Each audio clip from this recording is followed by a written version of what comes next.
memang harus digenapi semua yang tertulis tentang aku di dalam kitab Tanak. Bukan di dalam kitab Roma, Galatia, Filipi, bukan. 13 buku Paulus ini itu diasalkan dari Kristus palsu yang justru Yesus minta kepada pengikutnya agar waspada kepada Paulus. Orang Yahudi kalau melihat pengikut Paulus diludahin, coy, diludahin. Diludahin. Kenapa? Salam satu Tuhan.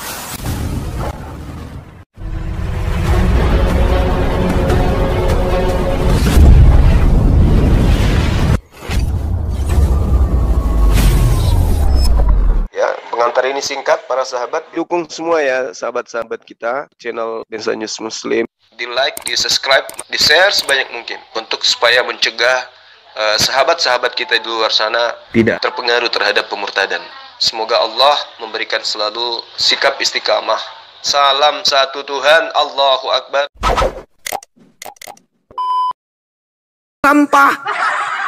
Hukum Taurat itu tinja. Tidak ada kebenaran dalam hukum Taurat. Yang asli aja ditolak, yang memuji-muji hukum Taurat aja ditolak, apalagi Kristus palsu yang menghujat Taurat.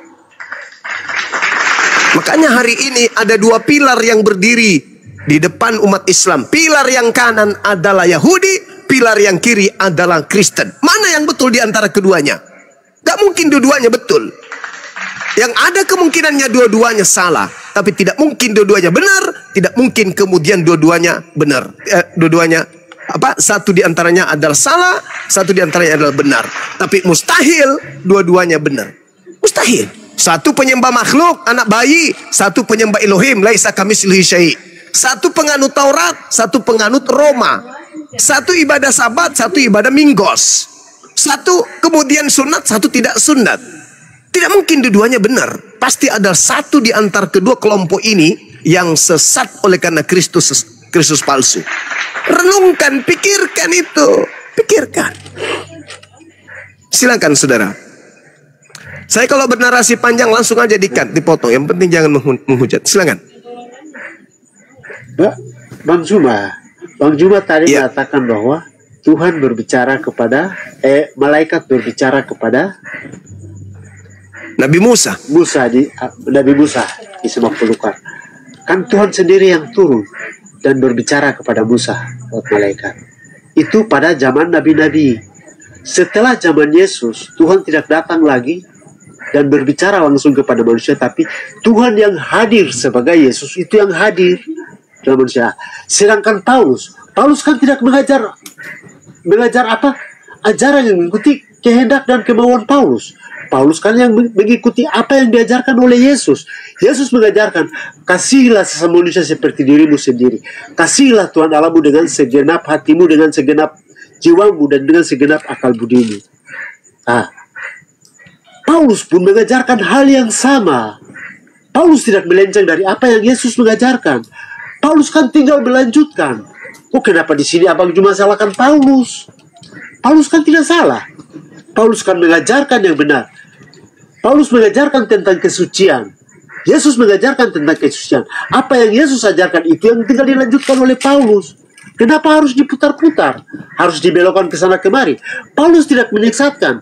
Yang menyesatkan adalah mereka-mereka yang memutarbalikkan firman yang sudah diajarkan oleh Yesus itu sendiri. Firman yang sudah datang sebagai Yesus itu sendiri. Firman itu yang hadir sebagai manusia mengajarkan. Para ke-12 murid itu mengikuti apa yang diajarkan oleh Yesus. Paulus mengikuti apa yang diajarkan oleh Yesus.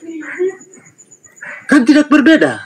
Semuanya ikut satu koridor dan satu tujuan. Kenapa di sini sekarang Bang Juma mau putar balik?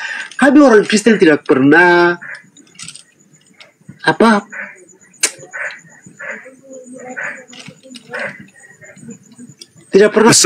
atau tergolong dengan apa yang Bang Juma. Karena kami tahu siapa yang menyesatkan dan siapa yang mengajarkan kebenaran. Itu loh Bang Suma. Jadi Bang Suma mau bicara A, B, C panjang kali lebar segala macam, kami tidak akan pernah percaya atau memang Anda nggak pernah percaya Yesus. Iya. Sekarang begini saudara. Tapi tetap Sekarang percaya begini. Yesus. Kalau percaya Yesus ngapain jadi Paulus? Ngapain ikut Paulus? Syarat Ya, karena percaya apa yang Paulus- kepada Yesus. Saudara, Bang Juma. syarat percaya Bang Juma. Yesus itu harus percaya kepada Bapa yang mengutus Yesus. Syarat percaya itu kudu wajib hukumnya percaya kepada Bapa yang mengutus Yesus. Itu syarat untuk percaya kepada Yesus. Sedangkan Paulus mengatakan, kamu tidak akan hidup di dalam kasih karunia kalau engkau masih mengharapkan kebenaran dalam hukum Taurat. Engkau lepas dari Kristus jika engkau mengharapkan kebenaran dalam hukum Taurat. Jika engkau meminta, jika engkau masih mengemis-ngemis keselamatan, kebenaran dari hukum Taurat, Galatia 5 nomor 4, engkau akan keluar dari kasih karunia. Yesus Kristus akan lepas darimu jika kau masih mengharapkan kebenaran ada di dalam hukum Taurat. Itu kata Paulus. Sedangkan Yesus menyelamatkan manusia dengan syarat manusia pengikutnya wajib hukumnya menjalankan hukum Taurat. Paulus mengatakan untuk selamat tinggalkan Taurat. Mengharapkan kebenaran dalam hukum Taurat aja itu tidak benar.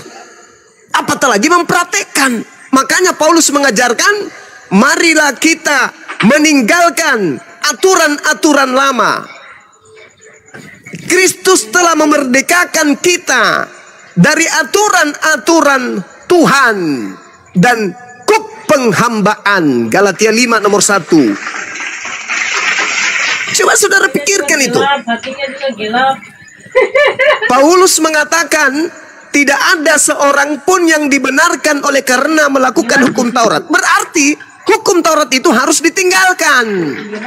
Sedangkan Yesus mengatakan dalam Matius 5 nomor 19, barang siapa yang meniadakan hukum Taurat dan mengajarkan kepada orang lain, maka dia akan menempati tempat terhina dalam kerajaan langit.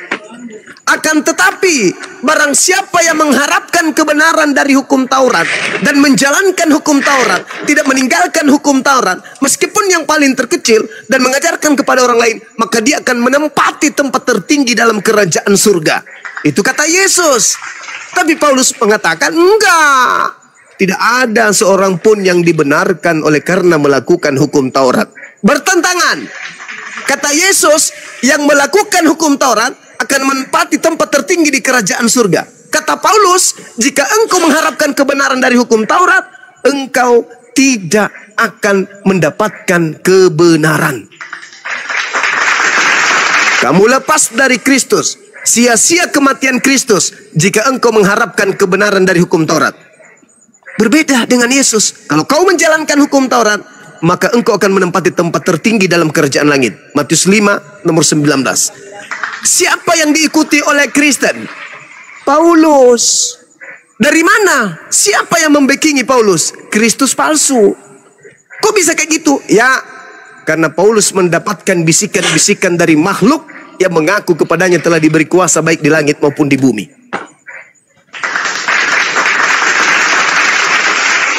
Itulah sibilisisis. Silakan saudara. Ya, baik. Terima kasih Abang Juma. Tadi Abang Juma terlalu berpidato panjang lebar, tapi intinya gini Bang Juma. Intinya adalah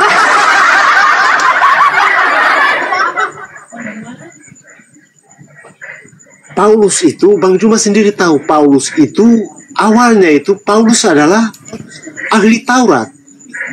Paulus itu dididik oleh guru hukum Taurat. Itu Gamaliel adalah seorang guru. Ya, dia yang membimbing Paulus, dan Paulus tahu apa yang dibuat atau apa yang diajarkan oleh hukum Taurat. Hukum Taurat itu seperti apa? Dan Yesus datang. Yesus bilang datang bukan untuk meniadakan hukum Taurat, tetapi untuk membenarkan. Tetapi Yesus mengkondisikan itu dengan memotong hukum Taurat. Yang terpenting dan terutama adalah bukan melakukan kebiasaan-kebiasaan agama dengan tradisi dan leluhur. Tidak, Yesus datang mengajarkan supaya manusia itu percaya kepada Tuhan. Yaitu Yesus mengajarkan dua hukum yang terbesar adalah kasihilah Tuhan Allahmu dengan segenap hatimu, dengan itu adalah, dan hukum yang kedua yang sama dengan itu adalah kasihilah manusia seperti dirimu sendiri. Yesus mengajarkan kedua hukum ini adalah yang terpenting dan yang terutama dalam kehidupan manusia. Dan sesuai dengan apa yang diajar. Jadi Paulus bukan meniadakan atau Paulus mengarang-arang, dan tidak. Paulus mengikuti apa yang diajarkan oleh Yesus. Karena Paulus tahu bahwa apa yang Yesus katakan itu adalah benar. Yang Yesus buat itu adalah benar. Sedangkan yang diajarkan, yang dipraktekkan oleh tradisi-tradisi Yahudi adalah itu hal yang tidak benar. Adalah mereka mempraktekkan kehidupan tradisi dan tidak berpegang kepada apa yang seharusnya mereka tuju begitu. Bukan mempraktekkan kehidupan jasmani, duniawi dan lain. Tapi yang dicari adalah kehidupan surgawi. Itu loh Bang Zuma. Jadi jangan terlalu panjang lebar ke sana ke sini. Kita jalannya lurus saja, Bang. Paulus mengatakan tidak ada seorang pun yang dibenarkan oleh karena melakukan hukum Taurat. Kamu tahu bahwa tidak ada seorang pun yang dibenarkan oleh karena melakukan hukum Taurat. Itu kata Paulus. Kata Yesus, barang siapa yang melakukan hukum Taurat dan mengajarkan kepada orang lain, maka dia akan memperoleh hidup. Dia akan memperoleh tempat yang tertinggi di dalam kerajaan surga. Kata Paulus, tidak ada seorang pun yang dibenarkan oleh karena melakukan hukum Taurat. Kata Yesus, orang yang melakukan hukum Taurat akan menempati tempat tertinggi dalam kerajaan surga. Mana yang betul, saudara? Mana yang betul? Melakukan hukum Taurat menurut Yesus akan menempati tempat tertinggi dalam kerajaan surga. Kata Paulus, melakukan hukum Taurat tidak ada kebenaran di dalamnya. Mana yang betul? Yesus atau Paulus? Mana yang betul? Silakan Anda jawab.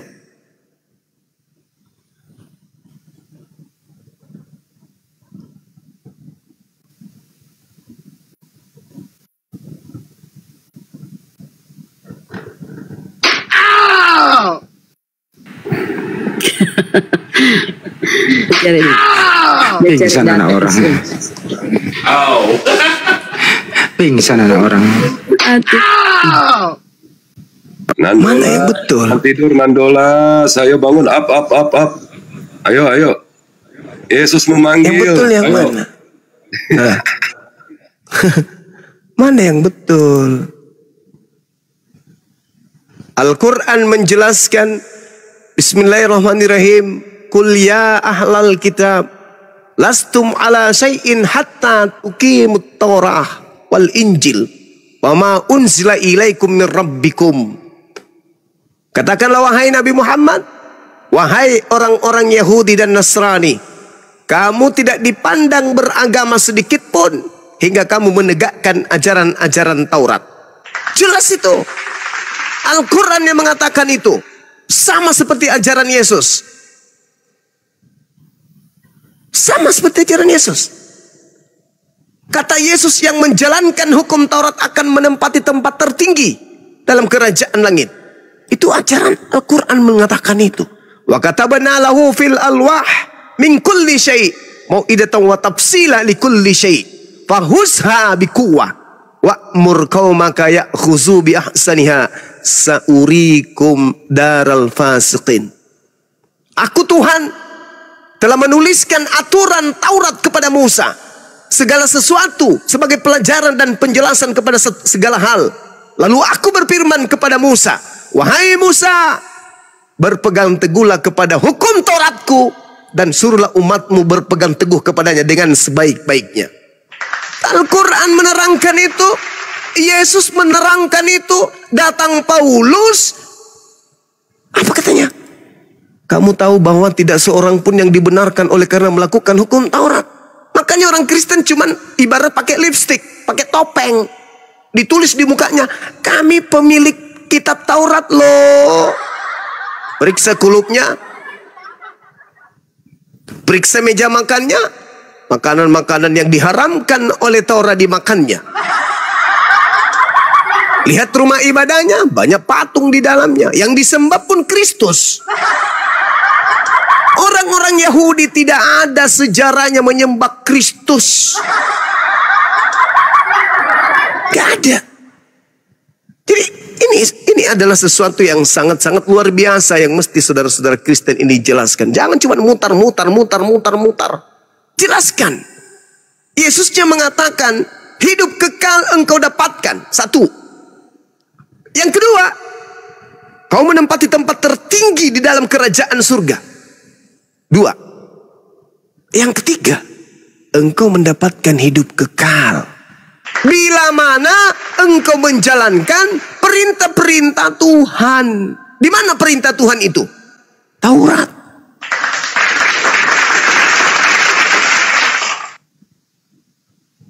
Tuhanlah yang harus jadi panutan orang-orang Yahudi pengikut Yesus, bukan Paulus. Jadi saudara-saudara Kristenku, ayolah buka diri, pelajari kembali Bible ini dengan seksama. Kami umat Islam tak ada beban.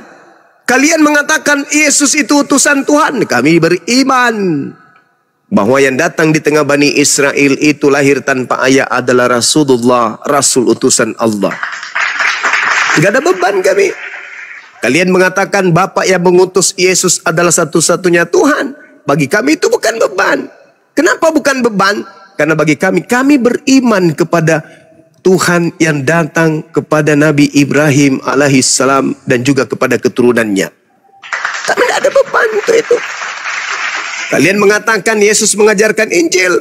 Kami beriman kepada hal demikian. Karena kami tahu, kami paham betul. Kami beriman kepada kitabullah yang diwahyukan oleh Allah kepada Nabi Isa alaihissalam. Tidak ada beban. Bahkan kami rela berani mengatakan kami cinta kepada Yesus. Kami sayang kepada Yesus. Yesus adalah jalan kebenaran dan hidup. Bagi Bani Israel, mereka tidak akan sampai kepada Tuhan yang benar tanpa melalui Yesus. Berani kami mengatakan itu. Yesus adalah manusia suci.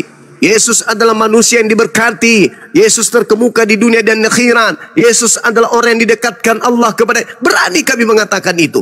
Tapi ente sebagai penganut ajaran kasih yang konon ceritanya mengasihi musuh, beranikah kalian mengatakan aku cinta kepada Nabi Muhammad? Sebagai implementasi kasih mengasihi musuh, beranikah kalian? Aku takjub, aku kagum kepada Nabi Muhammad. Dia mengajarkan sebuah kitab bernama Al-Quran yang tidak pernah berubah, yang masih dilestarikan, yang masih dijaga original teksnya sampai hari ini. Beranikah kalian yang mengaku ajaran kasih mengasihi Nabi Muhammad? Berani? Tidak, kalian teori saja. Mulut kalian aja yang mengatakan kasih. Tapi kami, umat Islam, berani kami mengatakan Yesus manusia suci terkemuka dan di dunia dan di akhirat. Beliau tak tersentuh oleh kejahatan sedikit pun. Beliau adalah orang yang dikasihi oleh pencipta langit dan bumi. Beliau adalah utusan spesial untuk Bani Israel, menyelamatkan Bani Israel. Berani kami. Tak ada beban. Jadi kehadiran para apologet Islam Indonesia semata-mata untuk menyelamatkan saudara-saudara Kristen. Ya, begini Bang Juma, tentang hukum Taurat. Yesus mengatakan memang bukan untuk meniadakan hukum Taurat, tetapi menggenapi hukum Taurat. Berarti hukum Taurat itu ada dalam diri Yesus, betul ya? Terus Bang, terus. Iya, jadi dan Yesus berkatakan bahwa engkau tidak akan, ketika bertemu dengan seorang perempuan Samaria di Yohanes pasal 4, dia mengatakan bahwa kepada perempuan itu, bahwa kalian orang Samaria tidak akan lagi menyembah Bapa di Gunung Gerizim, tidak juga bagi orang Israel, tidak juga akan menyembah Tuhan di Yerusalem. Sedangkan hukum Taurat itu yang dibacakan di dalam ibadah-ibadah orang Yahudi ada terletak di Yerusalem atau terletak di Bait Allah. Dan Bait Allah itu sudah tidak ada lagi. Jadi bagaimana mungkin kita akan melakukan hukum Taurat? Orang Kristen menegakkan hukum Taurat, sedangkan hukum Taurat yang dibacakan di Bait Allah sudah tidak ada lagi. Jadi menurut saya benar yang dikatakan Paulus sejalan dengan apa yang dikatakan Yesus bahwa dia menggenapi hukum Taurat. Paulus mengatakan bahwa hukum Taurat itu dan segala ketentuannya dibatalkan, tetapi bukan berarti itu dihilangkan, tetapi dijadikan satu dalam pribadi manusia Yesus. Itu di dalam Efesus pasal 2 itu.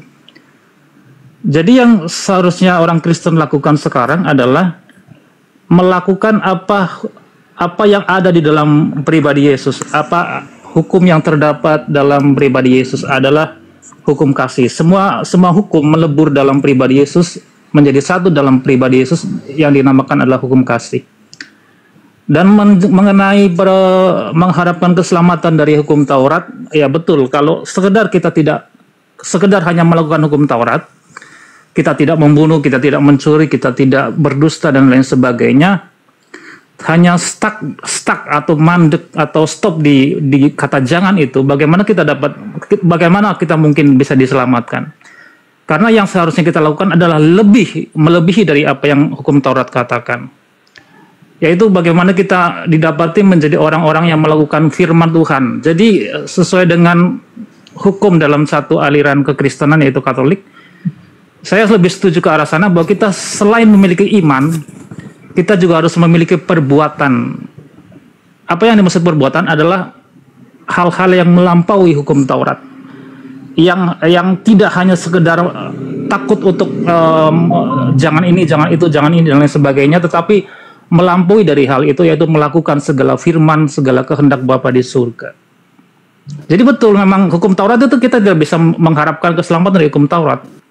Karena hukum Taurat hanya larangan-larangan saja, demikian. Ya, demikian Bang Juma.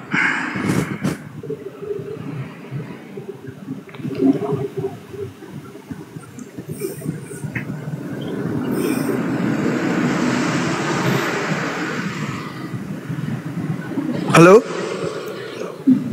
Sorry, jaringan kayaknya ya. Suara saya kedengaran nggak? Kedengaran turun dah, lanjut. Oke, baik. Jadi gini, saudara. Kalian itu adalah orang yang menyibukkan diri dengan aturan-aturan yang kalian buat sendiri. Bukan dibuat oleh Tuhan. Tidak ada nabi yang diutus untuk orang Kristen. Tidak ada nabi yang diajarkan untuk mengajarkan Galatia, Filipi dan enggak ada nabi Tuhan diajarkan mengajarkan surat-surat seperti itu, enggak ada. Tak ada seorang nabi yang diajarkan untuk mengajarkan buku Yohanes, buku Matius, Markus, enggak ada. Enggak ada itu.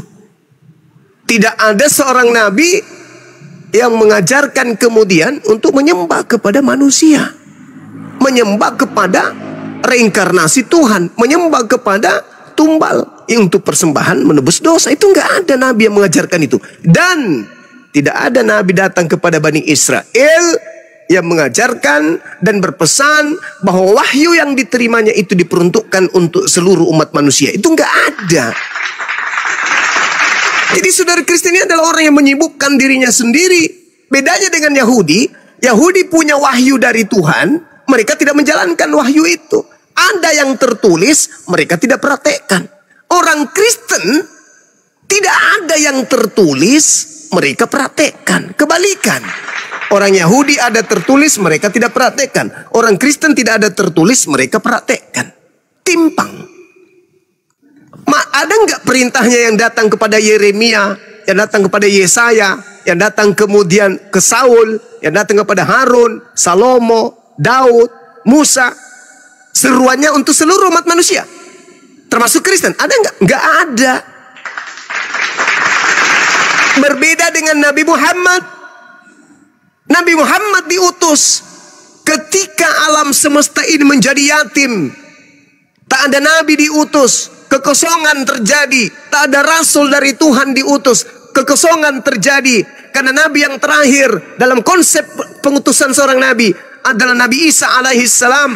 Itu diutus hanya untuk kaumnya saja, Bani Israel. Matius 15:24. Aku diutus hanya kepada domba yang sesat dari umat Israel. Lukas 1:33, Yesus adalah seorang raja, raja untuk selama-lamanya bagi Bani Israel. Bukan raja untuk seluruh umat manusia. Sedangkan ketika Nabi Muhammad diutus, apa kata Allah? Kul, katakanlah wahai Nabiku Muhammad, ya ayyuhan nas, inni rasulullahi ilaikum jami'a. Wahai seluruh manusia, aku ini adalah sesungguhnya utusan Tuhanmu untuk kalian semua. Ya, Bang Zuma, Nabi Musa hanya untuk Bani Israel.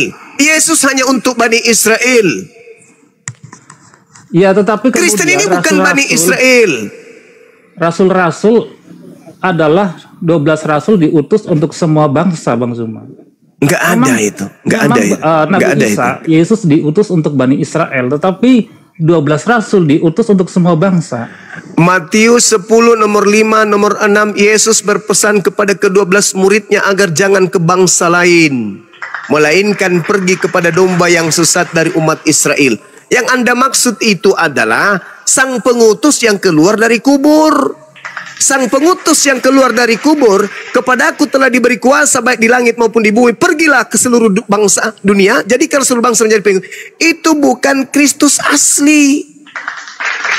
Kristus yang kami percayai adalah Kristus yang lahir, kemudian wafat dan bangkit dan naik ke surga, itu Bang Zuma. Jadi itu pola yang muncul. Perintah di dalam Matius pasal 28 kepada rasul-rasul untuk pergi ke seluruh penjuru dunia, itulah untuk kami orang-orang Kristen. Itu ya betul saya akui kalau itu. Tetapi yang itu bukan Yesus anak Maria. Itu Yesus palsu. Karena Yesus Tidak anak Maria mungkin. tidak. Mari kita buktikan. Boleh ya? Tidak mungkin dalam satu kitab mengajarkan atau menceritakan ada dua Kristus di dalam. Hei saudara, Hanya ada Paulus satu cerita Kristus di dalam Injil. Paulus mengatakan di 2 Korintus 11 nomor 4 ada Yesus lain. Yesus di dalam Matius 24 nomor 4 nomor 5 23 24 25 26 27 ada Yesus lain. Lukas 21 nomor 8 nomor 12 ada Yesus lain. Yesus sendiri yang mengajarkan itu. Ada Yesus lain, ada Yesus lain, ada Yesus lain. Ada Yesus lain, ada Mesias lain, betul itu yang dikatakan Yesus. Tetapi keseluruhan dari cerita dari Matius, Lukas, dan Yohanes dalam Injil dan kemudian Markus, cerita Yesus adalah satu keseluruhan, satu cerita yang utuh, bukan terdapat dua cerita. Tetapi yang dimaksudkan oleh Yesus tentang Mesias lain, tentang Kristus lain adalah sebuah cerita yang nantinya akan terjadi setelah dia naik ke surga. Nah itu dia. Setelah dia naik ke surga, muncul Kristus keluar dari kubur. No, cerita kebangkitan. Gimana ceritanya? Yesus. Coba Kebangkitan Yesus begini. adalah satu cerita saudara, di dalam Injil. Saudara, kalau salah salib, kalau misalnya salah salib, salah orang maksudnya, berarti yang keluar dari kubur salah orang kan? Tidak ada kalau salah Yesus salib tidak ada salah salib di dalam Injil. Oke, baik. Sekarang pertanyaan saya. Yang disalib menurut saudara, salib menurut saudara hukuman untuk orang yang dikutuk oleh Tuhan atau untuk orang yang dikasihi Tuhan? Itu dulu.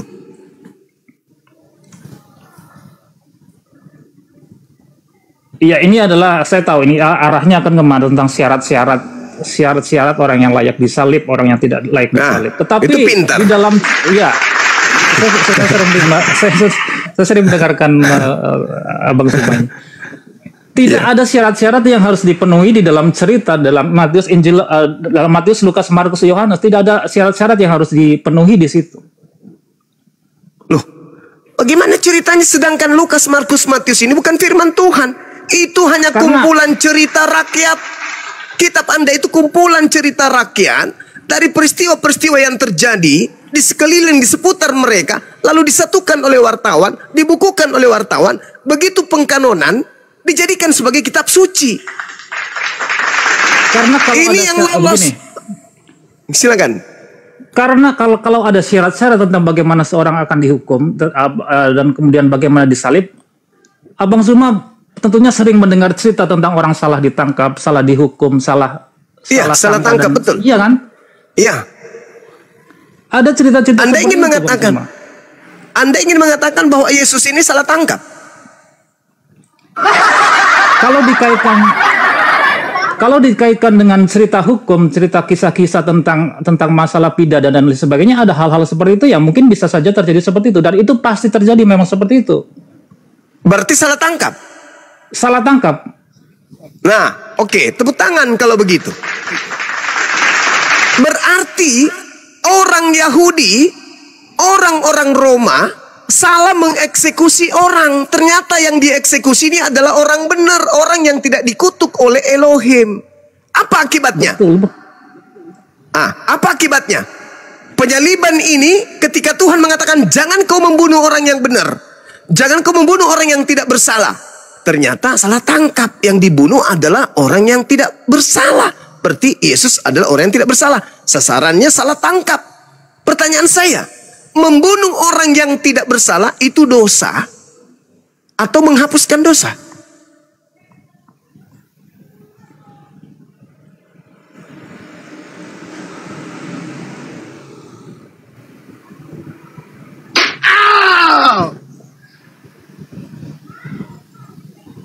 Iya, begini. Tentu saja kalau orang ditangkap karena dia tidak, kemudian didapati tidak bersalah, tentu orang yang menangkap itu adalah dosa, bersalah. Dosa kan melahirkan dosa, bukan menebus dosa. Lalu kalau ada perbuatan yang dihasilkan dari kemaksiatan, dari mana Kristen panen penebusan dosa dari situ? Kesalahan yang dilakukan oleh orang Yahudi dan orang-orang Romawi, kok bisa jadi panen Kristen? Kenapa bisa Kristen panen dari kesalahan yang justru Tuhan mengatakan dalam Amsal 6 nomor 16, 6 perkara yang dibenci oleh Tuhan, bahkan 7 kekejian di dalam hatinya yang dibenci, dan itu merupakan kekejian. Apa itu? Salah satunya adalah menumpahkan darah orang yang tidak bersalah. Menumpahkan darah Yesus yang tidak bersalah karena salah tangkap, itu adalah kekejian dan hal yang sangat dibenci oleh Tuhan. Bagaimana mungkin hal yang dibenci Tuhan, bagaimana mungkin hal yang membuat kekejian di hadapan Tuhan dijadikan sebagai dijadikan sebagai tumbal penebus dosa bagi orang-orang barat, yang mana Tuhan tidak pernah berfirman kepada orang barat, di mana Tuhan tidak pernah mengutus nabi kepada orang barat, di mana Tuhan tidak pernah kemudian memberikan kitab suci kepada orang-orang barat, Romawi, Yunani, Belanda, Inggris, Jerman, dan seterusnya. Bagaimana mungkin? Pola dari mana yang diusung kemudian ini? Jelas kembali kepada asalnya. Kristus palsu telah berkarya melahirkan sebuah konsep yang keliru. Adam mewariskan dosa waris dengan menjadikan tragedi penyaliban sebagai simbol keselamatan dengan salib. Salib adalah hukuman bagi orang yang silakan. Bang Suma, perihal dosa yang dilakukan oleh para prajurit Romawi dan hukum ahli-ahli Taurat yang melaporkan dan kemudian menangkap Yesus. Dosa yang mereka lakukan adalah satu hal yang lain dari atau lain sisi atau lain cerita dengan yang dosa yang diperbuat oleh manusia ketika manusia jatuh dalam dosa. Itu hanya oleh berbeda. Karena begini. Loh, Tuhan kekejian yang membunuh orang yang tidak bersalah adalah kekejian bagi Tuhan. Kekejian bagi Tuhan. Hal yang dibenci Tuhan. Perintahnya jangan kau membunuh orang yang benar. Ya itulah dosa yang harus ditanggung oleh dosa yang diperoleh oleh ahli-ahli Taurat dan orang prajurit Romawi yang menyalibkan Yesus. Tetapi tentang perbuatan mereka, Yesus sudah mengampuni mereka. Ketika Yesus disalib, Yesus berkata bahwa ampunilah mereka Bapa karena mereka tidak tahu apa yang mereka lakukan. Itulah yang Yesus katakan. Berdoa. Dosa mereka. Sekarang, iya. Sekarang Bapak ada jawaban nggak? Bapak mengampuni nggak? Bapak mengatakan dalam Keluaran 23 nomor 8, sebab aku Tuhan tidak akan membenarkan orang yang bersalah. Dijawab. Kalau Anda mengatakan Bapak ampunilah, Karena pengorbanan, karena kebaikan Yesus, dia tidak memperhitungkan dosa yang dilakukan oleh Raja Romawi dan hukum Taurat. Kok jadi kebaikan sekarang? Loh, itu Sekarang yang kok jadi dalam kebaikan? teks Injil seperti itu. Saudara, orang-orang yang ingin membunuh Yesus oleh Yesus disebut sebagai anak-anak setan. Kok juga sekarang Anda membenarkan mereka yang telah membunuh Yesus? Ya, tapi kemudian Bang Suma, Yesus mengatakan bahwa ketika dia digantung itu dia disalibkan itu, dia berkata bahwa ya Bapa, ampunilah mereka karena mereka tidak tahu apa yang mereka lakukan. Nah, sekarang pengampunan yang diberikan kemudian oleh Tuhan, Anda mengatakan oke, Tuhan mengampuni. Tapi Keluaran 23 mengatakan, aku Tuhan tidak akan membenarkan orang yang bersalah. Apakah mungkin Tuhan menjilat ludahnya sendiri? Menghapus firman-Nya sendiri? Keluaran 23, di mana Yesus menjadikan itu sebagai patron. Memang harus terjadi apa yang tertulis tentang aku di dalam kitab Taurat. Apa yang tertulis dalam kitab Taurat? Bohong jangan kau hembur-hemburkan. Orang yang benar dan orang yang tidak bersalah jangan kau bunuh. Sebab aku Tuhan tidak akan membenarkan orang yang bersalah. Ya, ini adalah betul sekali bahwa dosa yang seperti itu Tuhan tidak bisa membenarkan. Tetapi inilah anugerah, inilah iman yang harus kita bisa imani, kita bisa terima bahwa pengorbanan darah Yesus itu sanggup menghapuskan dosa. Seberat apa Berarti Anda ingin mengatakan dosa yang mereka lakukan. Berarti Anda ingin mengatakan bahwa iblis adalah pahlawan buat Kristen. Karena upaya penyaliban ini diprakarsai oleh iblis. Iblis merasuki Yudas. Iblis yang merasuki imam kepala mahkamah agama, orang Farisi. Iblis yang merasuki mereka, sehingga Pilatus mengatakan dalam Matius 27 nomor 18, mereka menyerahkan Yesus karena dengki. Kedengkian rupanya yang menyebabkan kalian masuk surga. Kedengkian orang-orang yang kerasukan setan ini membuat Anda masuk surga. Bisakah kedengkian itu menghasilkan kebaikan? Kan tidak mungkin.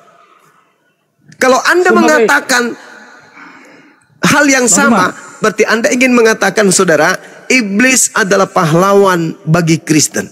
Tanpa iblis, dosa kalian tidak ditebus. Pak Suma. Iya. Sebagai orang Kristen, rasanya tidak bisa kita hanya kemudian menerima anugerah penebusan itu dengan kemudian bahkan kemudian menyebut bahwa iblis itu pahlawan. Tidak bisa seperti itu. Konsep atau sebentar.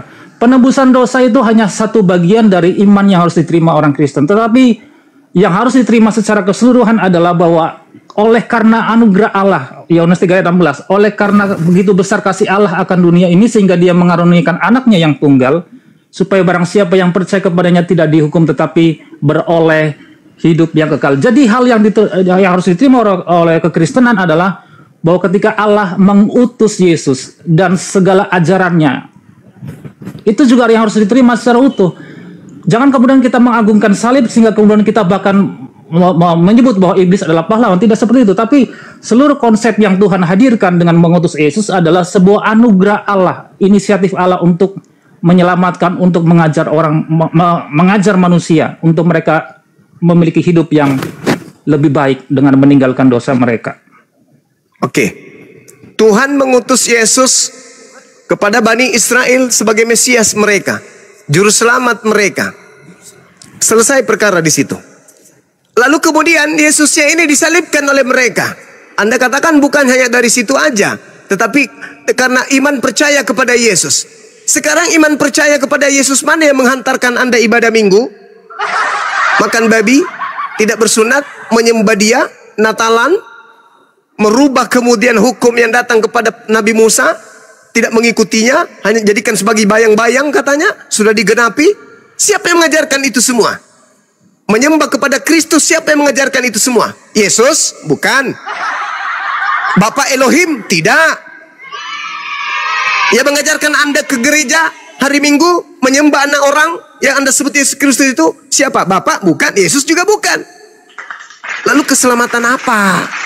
Sudahlah Anda kemudian menganggap kutukan yang terjadi kepada pelaku maksiat yang disalibkan ini salah tangkap. Sudahlah Anda mengakui bahwa itu adalah karya iblis. Sudahlah Anda mengakui bahwa Yesus ini adalah orang benar.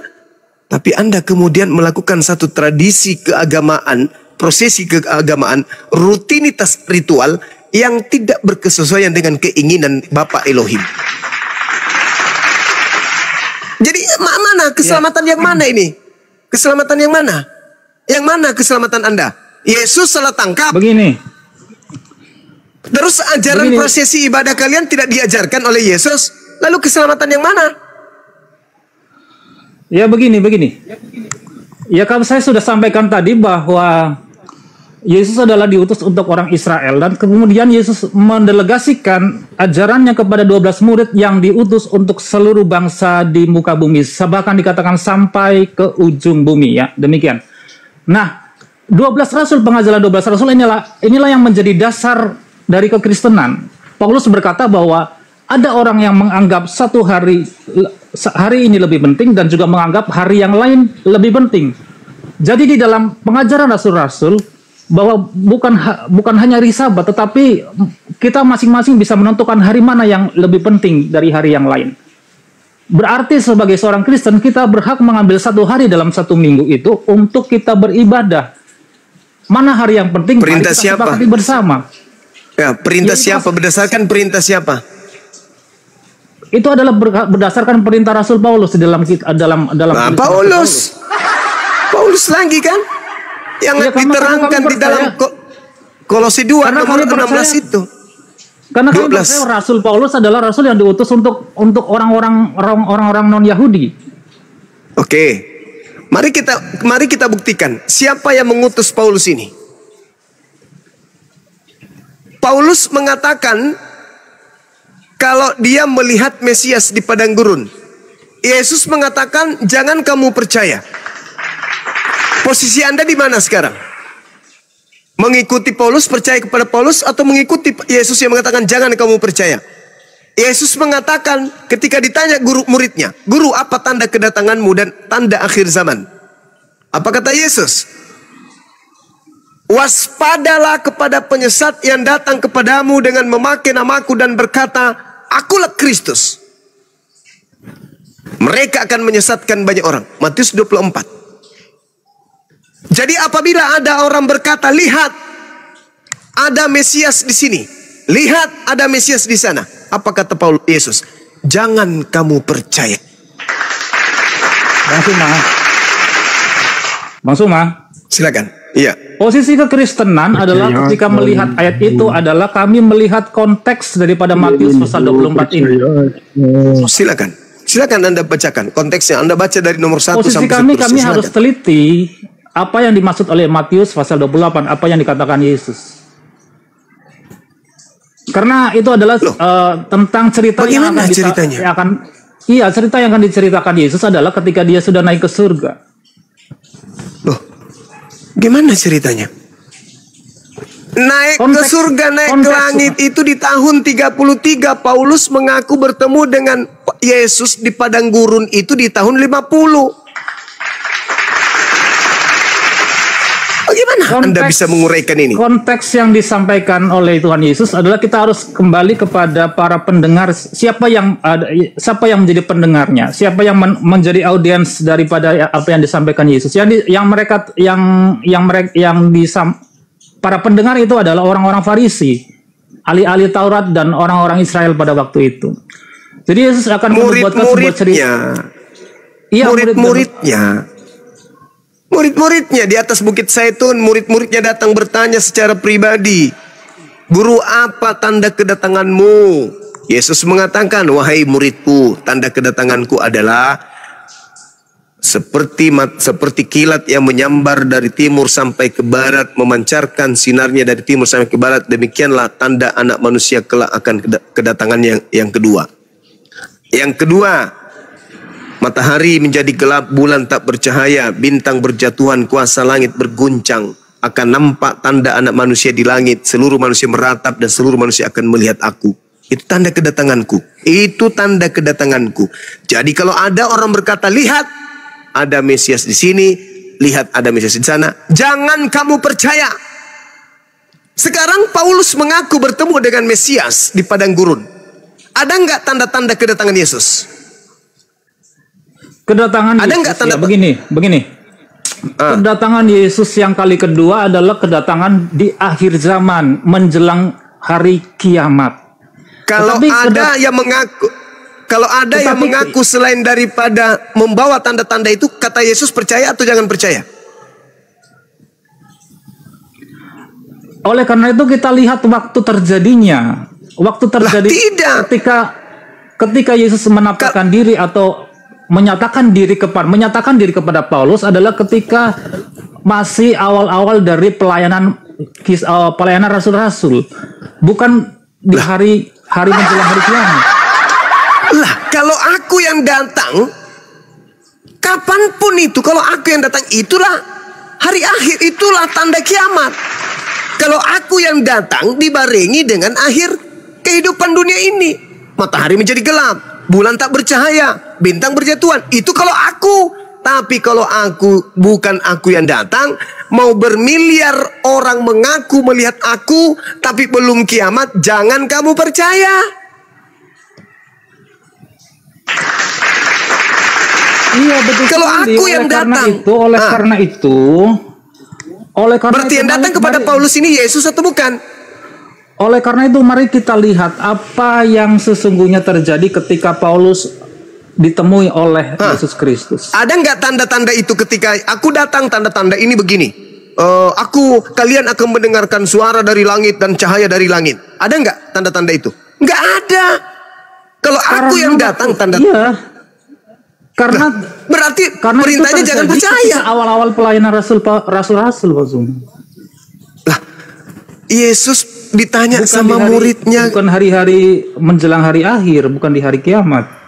Saudara, bukan begitu caranya berpikir. Kan ditanya Yesus, guru, apa tanda kedatanganmu?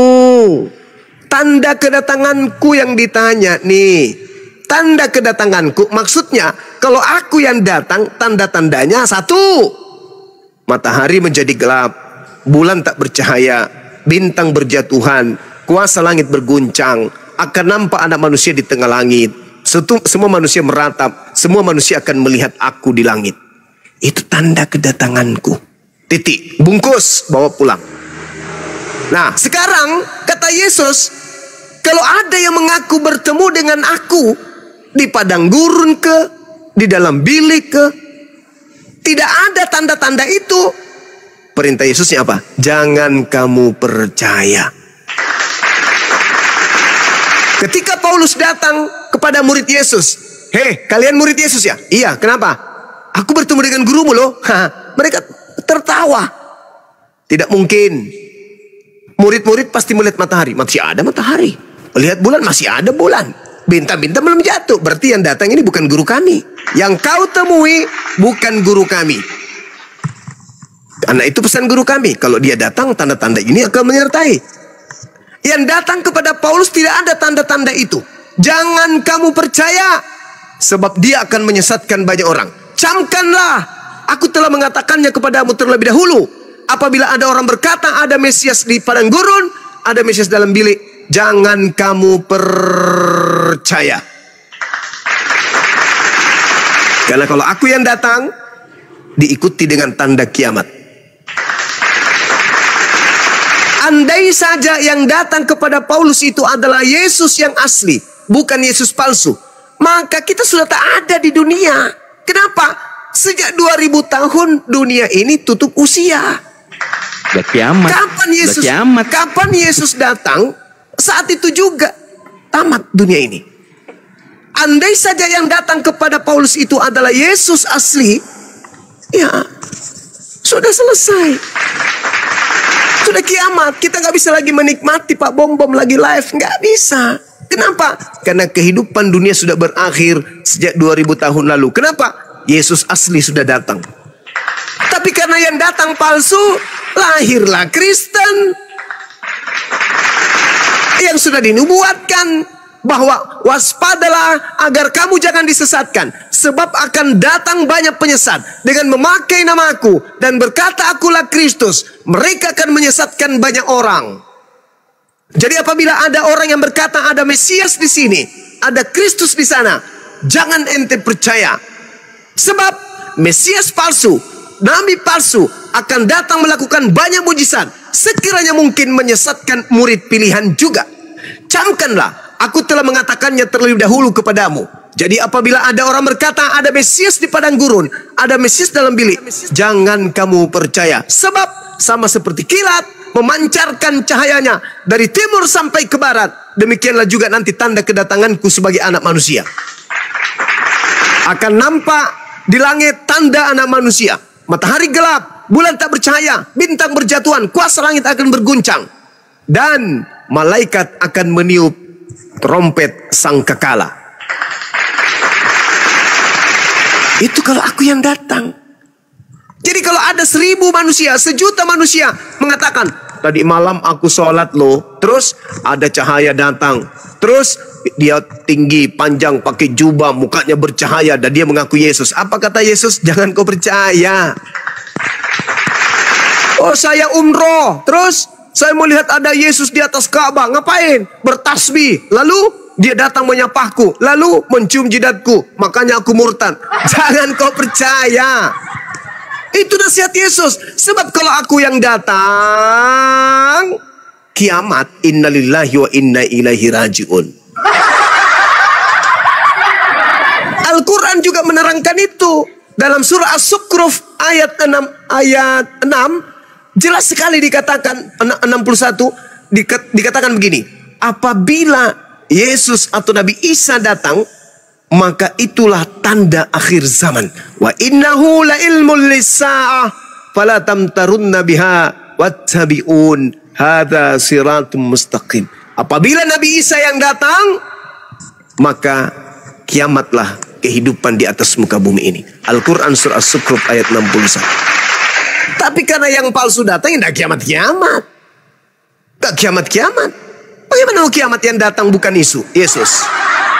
Yang palsu yang datang. Mau 1000 yang palsu datang, kalau bukan Yesus tak akan kiamat-kiamat. Ya, silakan. Ya, buat orang-orang Kristen yang mungkin mendengarkan komal ini atau room ini, jangan tergoyahkan dengan bahwa Paulus itu bukan rasul daripada Kristus. Iya, curhat. Izin Bang. Gak boleh begitu, Pak Laminho. Saya walaupun masih Katolik, tapi saya yakinkan bahwa Paulus itu adalah penipu, pendusta. Saya yakin dan setelah membaca Kisah Para Rasul 21 ayat 21. Kalau Anda membaca Kisah Para Rasul 21 ayat 21, di situ jelas Paulus mengatakan kepada bangsa lain, di mana di bangsa Rom dia mengatakan agar jangan bersunat, menyalahi hukum Taurat, meninggalkan hukum Musa. Kemudian dia kembali ke Yerusalem dan dia disuruh untuk bertaubat. Silakan Anda baca, di situ jelas. Jadi apa yang dipaparkan Bang Juma itu benar dan betul sesuai dengan dalil. Jadi teman-teman, saya harusnya berterima kasih kepada Bang Juma karena jujur, kalau bukan dari apologet Muslim, dan kita seharusnya bersyukur di zaman ini, kita lahir di zaman yang modern, sehingga kita bisa berinteraksi langsung dengan orang-orang yang pintar, orang-orang yang bisa membuka mata kita, mata batin kita, mata hati kita, pikiran kita dari tidur panjang yang selama ini kita tidak pernah belajar Bible, yang ternyata telah banyak hal yang tidak kita pahami ya, dan kita hanya hidup dengan iman buta. Jadi saya berterima kasih kepada Bang Juma.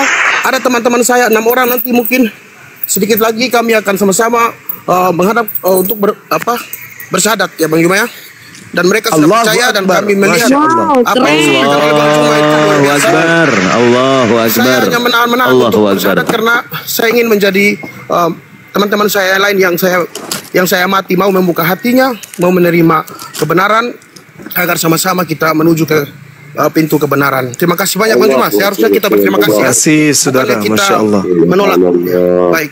Terima kasih Bang Juma. Saat ini saya sedang mempelajari buku Sirah Nabawiyah. Ya, jujur setelah 50% saya membaca buku Sirah Nabawiyah yang selama ini pandangan kami terhadap Nabi Muhammad, beliau begitu luar biasa ya.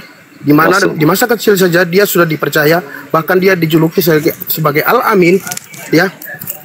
Gimana dia begitu sangat dipercaya oleh kaumnya pada saat itu. Kemudian dari kecil dia yatim piatu, dibesarkan oleh kakeknya. Setelah wafat kakeknya dibesarkan lagi oleh pamannya Abu Thalib. Dan kemudian dia hijrah ke Madinah dan membangun sebuah masjid, yaitu Masjid Nabawi. Luar biasa buat baru saya baca baru 50%. Masya Allah. Mata saya sudah mengalir dan saya bergeleng-geleng kepala. Kalau umat Kristen memang tidak mengerti dan tidak mengenali Nabi Muhammad, sehingga mereka seperti itu, Bang Juma. Jujur, kalau Nabi Muhammad dengan Paulus itu ibarat langit dan bumi. Langit dan bumi jauh terbalik, Bang Juma. Jujur. Terima kasih banyak, Bang Juma.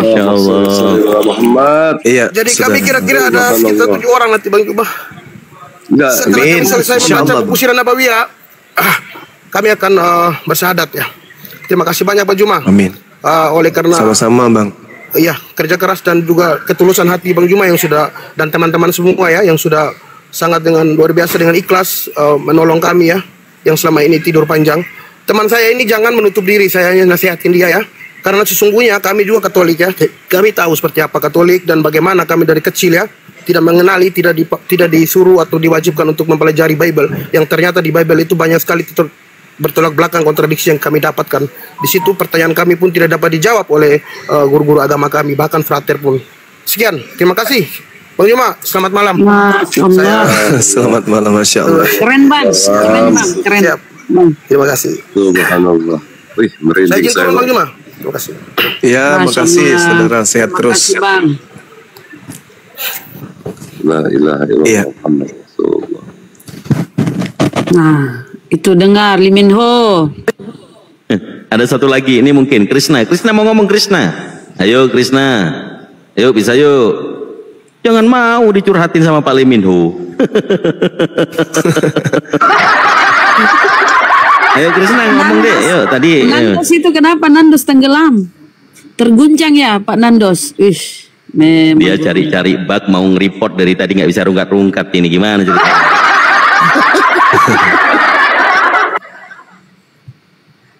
Nandos ini malu-malu kucing. Kabur. Sadarlah Lee Min Ho. Ya. Iya, karena saya belum sadar karena Matius Ntar dulu. bisa membuktikan. Ntar dulu Bang Lee Min Ho, sebentar dulu. Krishna lagi ngomong. Sabar dulu, sabar. Sabar, gantian dulu, sabar. Silakan, Dek. Gimana Krishna, diulang, coba pelan-pelan. Coba biar Bang Lee Min Ho dulu, Bang. Ya, izin ya saya mau Matius 24 itu belum cukup untuk bisa menggoncangkan iman kekristenan, karena itu ada konteksnya. Gini Ya, ya, karena kalau seandainya itu adalah pesan kepada murid-murid, bukan kepada khalayak umum, itu mungkin rasul-rasul akan waspada kepada Paulus. Tetapi itu adalah pesan kepada khalayak umum, bukan kepada rasul-rasul. Waduh. Coba Anda baca nomor 3-nya di Matius 24 itu. Apakah kepada seluruh khalayak banyak atau kepada muridnya saja? Karena kalau kepada muridnya saja, kita dapati banyak cerita bagaimana ketika Yesus ingin secara pribadi berkata kepada murid-muridnya, Yesus kemudian mengajak mereka ke tempat yang sunyi, ke tempat yang khusus untuk menyampaikan pesan yang khusus kepada mereka. Di Bukit Zaitun. Baca nomor satunya coba. Ini banyak khalayak ramai, ini banyak orang, ada orang Farisi, ada ahli Taurat, ada murid-murid. Jadi ini pesan untuk orang kebanyakan, maksudnya. Tidak ada, saudara, nggak ada orang Farisi di situ. Ketika Yesus duduk di atas Bukit Zaitun, datanglah murid-muridnya kepadanya untuk bercakap-cakap sendirian dengan Yesus. Mana ada orang Farisi di sana? Ini pembahasan pribadi Yesus kepada murid-muridnya di atas bukit. Secara sendirian, secara pribadi. Katakanlah kepada kami, bila manakah itu akan terjadi, dan apakah tanda kedatanganmu dan tanda... Ini pembicaraan rahasia ini. Akan tetapi saudara, saya sebagai apologet muslim tidak menutup kemungkinan memang ada di antara murid Yesus itu yang disesatkan oleh Paulus. Kenapa? Karena di data nomor 24-nya Yesus mengatakan, Sebab Mesias-Mesias palsu dan nabi-nabi palsu akan muncul. Mereka akan mengadakan tanda-tanda yang dahsyat, mujizat-mujizat. Sekiranya mungkin mereka menyesatkan orang-orang pilihan juga. Jadi bisa jadi murid Yesus, orang-orang pilihan ini juga disesatkan. Makanya dikatakan 25-nya, camkanlah. Apa itu perintah camkanlah? Waspada, di atas waspada. Karena orang yang akan datang ini hebat sekali. Penyesat yang datang ini hebat sekali. Kau akan terguncang olehnya. Mujizat akan banyak dilakukan. Tanda dahsyat akan dilakukan. Sekiranya mungkin menggoyahkan imanmu dan menyesatkan engkau. Camkanlah, aku telah mengatakannya terlebih dahulu kepadamu. Maka dibukalah rahasianya. Sini, aku ajak kepadamu. Kalau aku yang datang, nih tanda-tandanya. Nih, 1, 2, 3, 4, 5. Itu pesan Yesus. Secara sendirian, secara pribadi. Tapi kalau saudara sebagai orang Kristen menerima pemberitaan Paulus, aku bertemu dengan Kristus di padang gurun, dan Anda terima, wajar. Toh ente bukan murid Yesus. Yang dipesan Yesus di Bukit Zaitun hanya muridnya, Bani Israel, supaya mereka jangan percaya kepada Paulus yang mengaku bertemu dengan dirinya. Tapi kalau Anda hari ini percaya kepada Paulus, silakan aja. Toh ente bukan Bani Israel. Makanya nanti setelah kamu bertemu dengan Yesus, saudara, dalam Matius 7 nomor 22-23, pada hari terakhir nanti banyak orang akan datang kepadaku. Kalian akan datang kepada Yesus nanti. Apa kata kalian? Tuhan. Yesus akan mengatakan, lebay. Ya, Kau panggil Tuhan sama aku. Begini. Sebelum kembali, sebelum berputar di Matius 7 kembali, gini. Ya, perspektif saya tentang Rasul Paulus, saya juga gunakan perspektif Alkitab, perspektif Bible begini. Ketika Yesus mencari murid-murid, dia ya sendiri yang menunjuk siapa yang menjadi muridnya. Dia yang sendiri mencari. Ya, betul ya, seperti itu ya. Bukan dia kemudian menyuruh orang lain untuk mencarikan muridnya, tetapi dia yang menunjuk sendiri. Tetapi kemudian didapati satu murid, yaitu Yudas, dia mengkhianati Yesus. Kemudian apa yang menjadi inisiatif Petrus, Yakobus, Yohanes dan murid-murid lain untuk menggantikan Yudas adalah dengan mengundi. Ya, sekali lagi saya katakan dengan mengundi untuk mencari pengganti Yudas. Nah, ini bukan hal yang diajarkan atau hal yang dilakukan oleh Yesus, karena Yesus menunjuk sendiri siapa muridnya.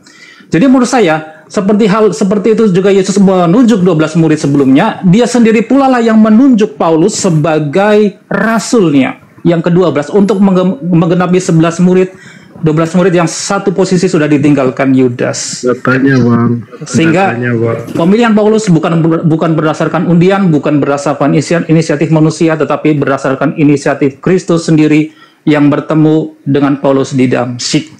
Ya, itu menurut saudara yang percaya kepada Paulus. Tapi murid-muridnya yang tidak percaya kepada Paulus, itu pun sudah mendapatkan pesan. Petrus sudah jangan kau percaya. Petrus sudah mengamini bahwa Paulus adalah seorang rasul, dan itu berdasarkan perspektif yang saya sudah tunjukkan tadi, bahwa penunjukan pengganti Yudas bukan berdasarkan undian, tetapi berdasarkan inisiatif Yesus sendiri untuk menggenapi satu posisi yang ditinggalkan Yudas. Nah, sekarang pertanyaan saya, dari mana Anda tahu kalau yang datang kepada Paulus itu adalah Yesus asli? Berdasarkan inisiatif Kristus untuk mencari satu murid, satu rasul. Dari mana Anda tahu kalau itu adalah Yesus asli? Ya, berdasarkan dari pemikiran penalaran perspektif saya yang berdasarkan Alkitab, bahwa Yesus sedang menggenapi satu murid untuk menggenapi ke-12 rasul, karena posisi kerasulan harus genap 12. Kata siapa?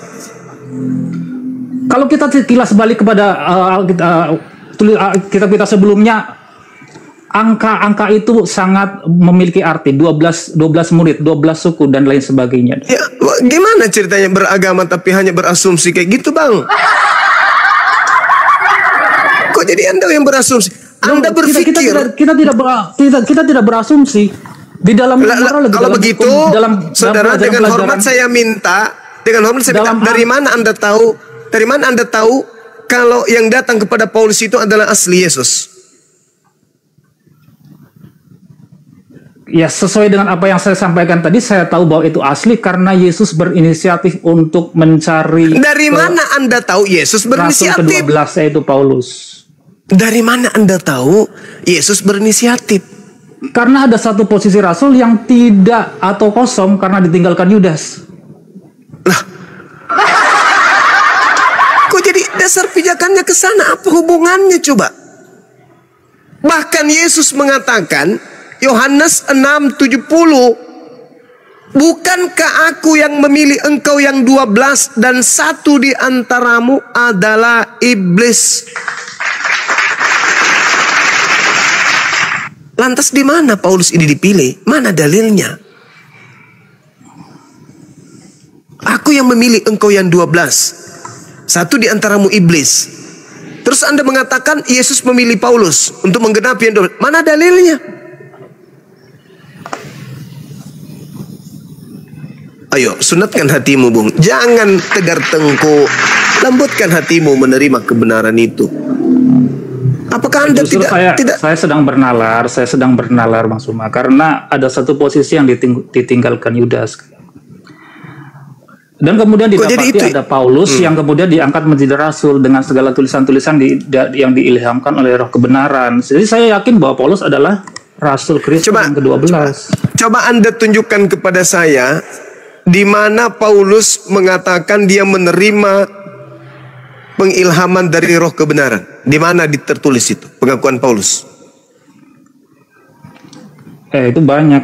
Ya, mungkin saya enggak. Ya, silakan. Satu saja. Ada banyak. Satu saja. Satu saja.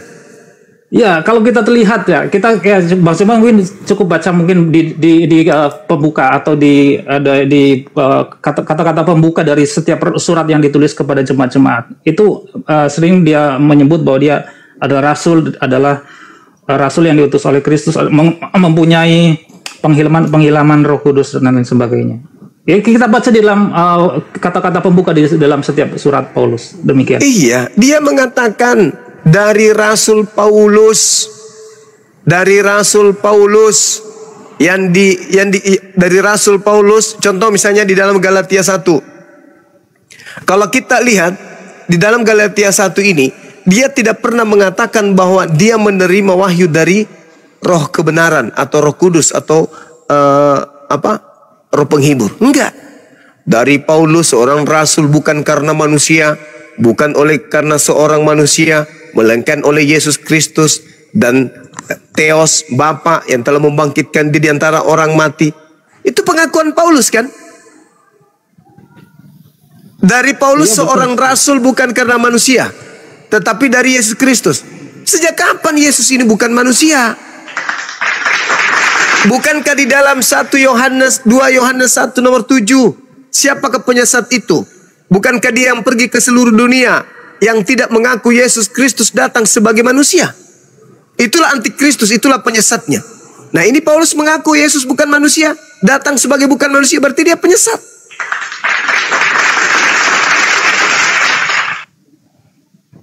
Siapakah penyesat itu? Bukankah dia yang pergi ke seluruh dunia yang tidak mengaku Yesus Kristus datang sebagai manusia? Itulah antikristusnya. Itulah planos, penyesat, penipu, pembohong, iblis. Nah, Paulus mengatakan, aku menerima Injil bukan dari manusia, tapi dari Yesus. Berarti Paulus mengatakan Yesus datang kepadanya bukan sebagai manusia. Berarti dialah penyesat, dialah antikristus itu. Dan kamu mau lari kemanapun juga, memang betul yang dikatakan oleh saudara Al-KTP. Coba, dia mengajarkan orang makan babi, dia mengajarkan orang tidak bersunat. Tapi ketika dia kembali ke Yerusalem, dia mengakui dosa-dosanya. Malah dia bertobat dari mengajarkan agama Kristen. Kisah Para Rasul 21 nomor 15 sampai nomor 26. Kalau Paulus aja bertobat dari mengajarkan agama Kristen, kenapa kalian tidak?